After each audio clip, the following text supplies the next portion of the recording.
நன்மையை செய்தால் உலகம் உன்னிடம் மயங்கும். நிலை உயரும் போது பணிவு கொண்டால் உயிர்கள் உன்னை வணங்கும். உண்மையை சொல்லி நன்மையை செய்தால் உலகம் உன்னிடம் மயங்கும். நிலை உயரும் போது பணிவு கொண்டால் உயிர்கள் உன்னை வணங்கும். உண்மை என்பது அன்பாகும், பெரும் பணிவு என்பதும் பண்பாகும்.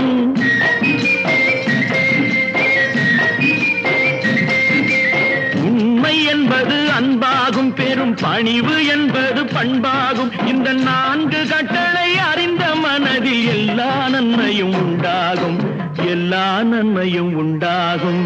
6 மனமே 6 அந்த ஆண்டவன் கட்டளை 6. 6 மனமே 6 அந்த ஆண்டவன் கட்டளை 6.